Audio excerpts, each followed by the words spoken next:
حبايب قلبي عاملين ايه؟ طبعا شايفين بقى، شايفين ايه الحاجات الجميله دي يا وزه؟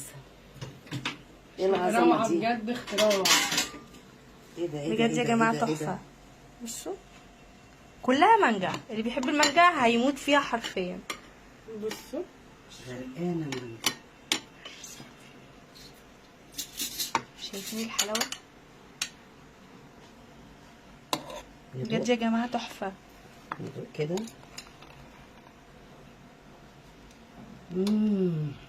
ايه ده؟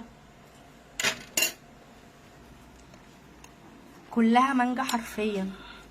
بجد يا جماعه طعمها تحفه تحفه تحفه. ايه العظمه دي؟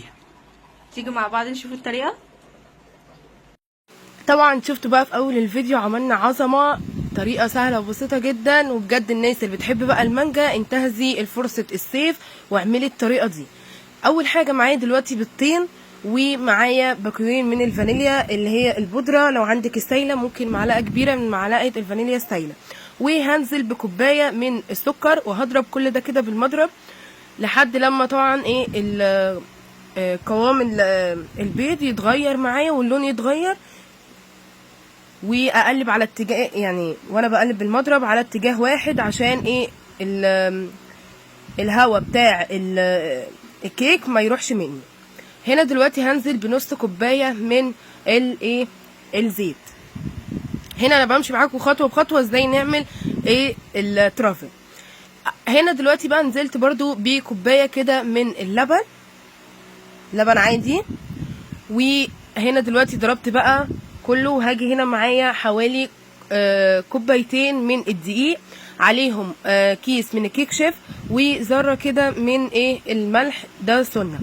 هنا دلوقتي زي ما انتم شايفين كده حطيت بقى القوام على السائل، حطيت الدقيق على القوام السائل، وهنا بقى عندي القالب ده حلو جدا، دهنته زبده ودهنته دقيق ودخلته الفرن. سبتها طبعا الكيكه تبرد وقلبتها زي ما انتم شايفين، وهقطعها كده زي التوست، زي ما انتم شايفين كده كاني بقطع التوست بالظبط. هنا همسك بقى الكيك ومسكت كده طبقتين من الكيك، وهبتدي اقسمها كده بالطول زي ما انتم شايفين كده، اقطعها زي ما انت عاوزه. هنا دلوقتي معايا بقى ايه باكوين من الكريم شانتيه دريم، وهنزل عليهم بكوبايه من الميه الساقعه او اللبن المثلج. هنا عندي البوله تكون غويطه اللي هي البايركس دي، البوله دي اي بوله عندك، وابتدي ارص الكيك كده زي ما انتم شايفين. وبعديه بقى معايا ايه بقى الخطوه المهمه، ده عصير بقى ايه، عصير مانجا خفيف انا مخففاه، وزي ما انتم شايفين كده انزل بقى ايه بالكريم شانتيه اللي انا عملته معاكم، ومعايا بقى قطع من الايه المانجا قطعتها قطع صغيره زي ما انتم شايفين، وابتدي احط بقى كده، وانزل بقى بالطبقه الثانيه طبقه كيك، وفوقيها برضو عصير المانجا والكريم شانتيه. بجد احلى طريقه بجد في الصيف ممكن تعمليها بجد، وانتهز الفرصه، المانجا صيف المانجا ممكن تعملي خطوات كتير جدا. هنا زي ما انتم شايفين برضو هنزل بيه بعد الكريم شانتيه قطع المانجا، وهكذا بقى هكرر الطبقات لحد لما الكيك تخلص معايا. بكوبايتين من الدقيق عملت كيكه، وبصوا عملت معايا ايه، وليمه بجد، وليمه. لو عندك عزومه ممكن تعملي الايه البوله دي بجد تحفه.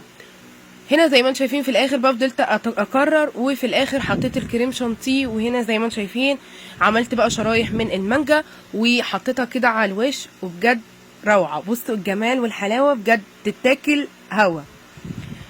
جربوها واعملوها بالطريقه دي، وما تنسونيش بقى في الاشتراك واعملوا لي لايك عشان انزل لكم حاجات جديده. بصوا الجمال، غرقانه مانجا يا جماعه بجد تحفه بجد، وطعمها جميل، والكيك طبعا طري عشان حطيت طبعا ايه دي مانجا النعوم، انا بستخدم مانجا نعوم جميله جدا.